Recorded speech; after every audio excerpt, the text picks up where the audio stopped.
Bonjour à tout le monde. Euh, c'est un petit peu différent aujourd'hui parce que souvent on voit des questions sur Arbres Fruitiers Québec. Il y en a qui plantent des arbres, mais le gazon est traité. Il n'y a pas d'écosystème. Puis là, tu sais, quand je fais une vidéo, j'essaie d'expliquer. C'est toujours plus facile quand je fais une vidéo d'expliquer comme ça, là. Tu sais, une image vaut 1000 mots, fait qu'une vidéo vaut bien plus encore, là. OK, là, on est chez moi. En avant, le gazon. Ça, c'est de l'origan grec qui fleurit. Je sais que c'est... Puis en arrière de Catherine, qui est en train de me filmer, c'est du thym serpolé. Puis tout ça fleurit. Puis regarde, Catherine, si tu veux montrer, il y a une belle abeille. Ça ici, là, c'est une belle abeille indigène. Il y en a dans mon gazon tout le temps. Puis en fait, c'est pas du gazon, il n'y a plus de gazon. Ici, le gazon sur la rive sud de Montréal, ça pousse plus. Ouais, on voit l'abeille qui est en train de butiner mon origan grec. Le gazon sur la rive sud de Montréal, ça pousse plus parce que il y a des hannetons, des larves de hannetons, puis les larves de hannetons mangent les racines des graminées. Donc, ils mangent les racines du gazon. Fait que, à toutes les fois que vous plantez du gazon, ben vous nourrissez le hanneton. Puis, il y a une espèce de hanneton, je ne sais plus d'où ce qu'elle vient, mais c'est pas de la faute de cette espèce-là, c'est nous autres qui l'avons amené ici. Qui fait juste, qui se reproduit beaucoup plus vite que nos hannetons qu'on avait ici avant, quand j'étais petit. Fait qu'il n'y a plus rien à faire ici. Le gazon, on recommence à tous les années. Ça prend des pesticides, ça prend de l'engrais, faut l'arroser, ça marche pas. Regardez bien là. L'origan, ça pousse tout seul, ça fleurit. Le thym, même s'il ne pleut pas, quand tous mes voisins sont... Les gazons sont brûlés, là, mon thym, ça pousse dans le midi de la France. Du thym serpolet, là, c'est pas tuable. Fait que même si... Puis ça fleurit, c'est mauve, c'est toutes les couleurs. Fait que je sais que c'est un petit peu... Moi, c'est comme un laboratoire ici, hein. Tu sais, j'essaye plein de choses, puis oui, il y a des voisins qui trouvent ça moins socialement acceptable, mais regardez, ce que je fais là, premièrement, ça donne de la nourriture aux abeilles indigènes. Par cœur, je pense qu'on a 250 ou 350 espèces au Québec. Fait que tout ça, là, c'est de la nourriture pour eux autres. Puis l'autre chose, quand on... Vous allez voir pourquoi je suis avec ça. Mais quand on a un arbre fruitier, et que tout ce qu'il y a alentour de l'arbre fruitier, c'est de l'asphalte, des trottoirs, en ciment ou en béton, je ne sais pas trop. Puis, encore une entrée de maison, une maison, un toit de maison. Les insectes, ils ne peuvent pas s'installer. Si vous... Regarde, Catherine, si tu regardes, là, c'est plein de vie dans mon gazon. Regarde, ça, c'est une abeille. C'est une abeille indigène. Regarde, c'est pas une abeille à miel, là. Je vois une guêpe. Peut-être que vous ne la voyez pas, mais c'est une guêpe jaune rayée, juste là. Ça, c'est un prédateur qui est en train de chasser. Ici, il y a une autre abeille domestique. Regardez comment... Puis ils sont douces. Ils vont piquer sur les équerres, mais regardez comment elles sont douces, puis comment... Regardez. C'est doux, doux, doux. Il y en a une autre là. Regardez, les abeilles, là.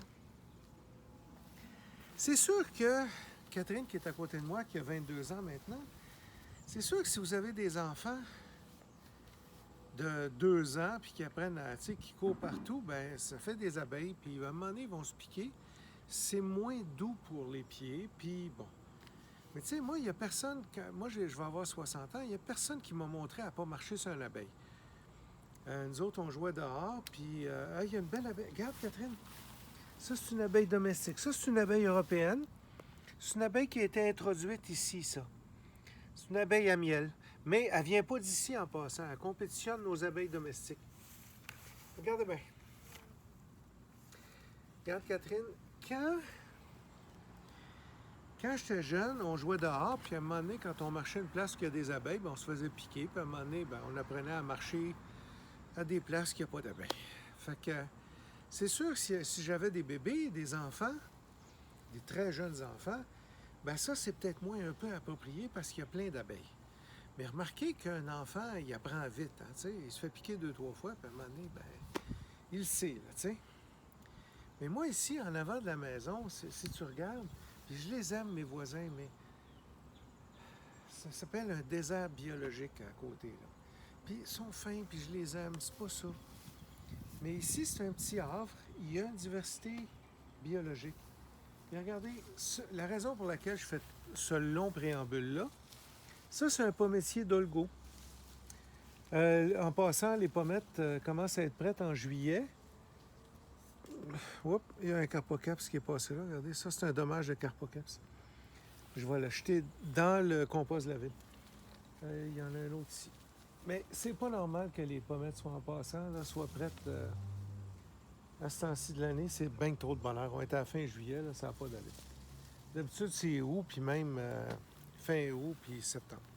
En école. Mais quand il y a une petite diversité biologique, tu sais, je vous ai montré une guêpe tout à l'heure. Les guêpes, c'est nos amis, c'est des prédateurs. Ils mangent des chenilles, ils mangent des larves, ils mangent d'autres insectes. J'ai déjà vu une guêpe courir après la pyrale du chou. Je pense que c'est la pyrale du chou, le papillon blanc. Là. Partir après la poignée, tomber à terre, couper les ailes, puis repartir avec la larve. Avec le centre, pas la larve, mais le centre de l'insecte. Quand on a un petit écosystème, pas grand-chose, mais un peu de vie, puis de grâce, moi je fais dur, j'ai aucun sens esthétique. Puis ma fille, elle peut vous le confirmer. Ouais, elle fait un gros oui. Est-ce que j'ai un sens esthétique? Non. Bon, tu vois. Mais vous pouvez faire... J'ai une amie, Victoria, son jardin est tellement beau. Il est plein de fleurs. Elle n'a pas besoin de pesticides. Ça marche tout seul. Si on veut faire des fruits, là, on peut pas mettre... Ça, des fruits, c'est du sucre. OK? Puis il n'y a pas juste nous autres qui courent après le sucre. Il y a plein d'insectes, plein d'animaux qui courent après ça. Parce que le sucre, c'est des calories, puis dans la nature, c'est rare. Fait que pour qu'il y ait un certain équilibre, ça prend... Il y a des insectes, puis des insectes nuisibles, il va toujours en avoir nuisibles pour nous autres, là, mais des pucerons. Il va y avoir des coccinelles, il va y avoir il va y avoir des guêpes, il va y avoir... Ils sont chez eux, là. Tu sais, on peut pas... Dans la maison, c'est sûr que des pucerons, ma blonde ne voudra pas. Mais ici, ils sont chez eux, ils sont dehors. Regarde. Il n'y en a pas ici parce que, tu sais, j'ai une belle diversité biologique. Mais sinon, si vous avez un gazon bien vert à côté d'un pesticide, gazon, là, rien d'autre dedans, bien, la nature, elle ne fonctionne pas comme ça. Elle ne fonctionne pas en monoculture de gazon. Puis là, après ça, vous plantez du sucre, un arbre fruitier, en plein milieu d'un désert biologique. C'est sûr que les insectes vont se garrocher dedans, les oiseaux, tout va se garrocher dedans, mais ça ne marchera pas. Regardez, j'ai des belles pommes. C'est sûr que j'ai un piège à carpocaps là. Je l'aide un petit peu. Regarde, Catherine, mon piège est juste là. Puis regarde, si tu veux passer juste par là, regarde, on va montrer les carpocaps que j'ai attrapés dedans. Tous les petits papillons là, gris qu'il y a là, c'est du carpocaps. C'est l'insecte qui a pondu. Regarde. C'est l'insecte qui a pondu. D'habitude, le carpocaps, c'est un petit papillon, il pond là.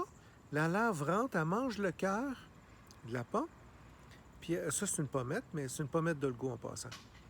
Puis la larve ressort. Si je rouvre ça, il y a une larve là-dedans. Je pourrais l'ouvrir, là, mais j'espère que ça va marcher, sinon. Tiens, regardez. La larve, elle doit... J'ai pas mes yeux. Je sais pas si tu la vois, Catherine, là. La larve doit être quelque part ici. Soit ça, ou il y a une guêpe qui l'a parasité, puis elle est morte. Peut-être qu'il y a une guêpe, parce que je vois quelque chose d'un peu pourri ici. Mais regardez, là, ça, c'est un fruit qui est... Tu sais, on le voit au dommage qu'il y a là. On voyait que le cœur avait été mangé par la larve du carpocaps. Ça fait ça. Mais si je peux avoir 80% de mes fruits de bon en passant, ça va être parfait. Puis je pitche ça dans l'entrée pour pas que le cycle, l'insecte continue. En gros, faites mieux que moi. Mettez des fleurs. Mettez quelque chose qui attire les insectes. Regarde, il y a une belle abeille entre toi et moi, Catherine. Regarde. Ça bouge là. Oups. Là, regarde, elle est là. Ah, elle est partie. Mais il y en a partout. Mettez des fleurs. Faites quelque chose de beau. Moi, je suis pourri là-dedans.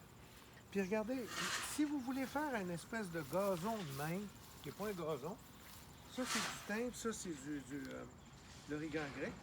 Regardez, j'ai trouvé ça chez Costco ou Amazon, je me souviens plus. J'ai même pas besoin de me pencher, je fais juste couper ce qui dépasse pour que ça soit un peu socialement acceptable. Et je laisse les fleurs pour les insectes. Je suis grano, s'il vous plaît, jugez-moi pas. Mais faites mieux, trouvez quelque chose de mieux. Moi, j'ai trouvé du thym serpolet puis du basilic grec. Puis c'est littéralement un laboratoire. C'est pas beau, là. La moitié, c'est du thym. Puis l'autre moitié ici, c'est du basilic grec. Puis je tombe plus. Ben, en fait, ma blonde a tondu le gazon une fois en cachette, puis je ne l'ai pas vu au printemps. Puis là, regardez là, c'est comme ça que j'entretiens. Je fais juste enlever ce qui dépasse pour que ça soit un peu socialement acceptable. Mais remarquez que de plus en plus, c'est acceptable. Il y a de plus... Tu sais, aujourd'hui, il y a le mois de mai où on ne tombe pas le gazon pour les insectes pollinisateurs.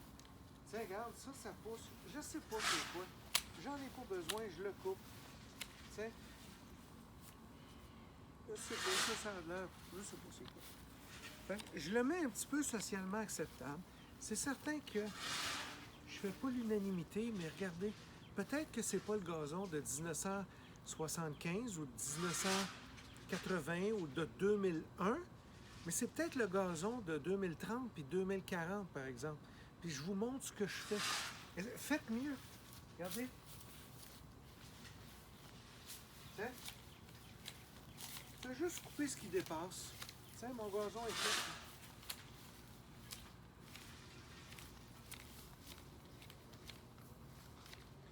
Puis je laisse des fleurs. On ne peut pas vraiment me taper dessus. Je laisse des fleurs. Tiens. Puis l'autre chose que je veux vous dire, là, je suis très sensible au bruit. Je déteste les bruits. Avez-vous entendu du bruit avec ça? Il n'y en a pas. Il n'y a pas d'électricité. Il n'y a pas de gaz. Ça sent pas mauvais. J'écœure pas les voisins avec du bruit. Regardez, c'est ça que je fais. Je coupe comme ça. Puis tu sais, on peut le mettre comme ça. Comme ça. Tu sais, on peut ajuster la lame comme on veut. Puis on coupe comme on veut. Tu sais, je fais pas de bruit, je dépense pas d'essence, je dépense pas d'énergie. Je favorise les pollinisateurs.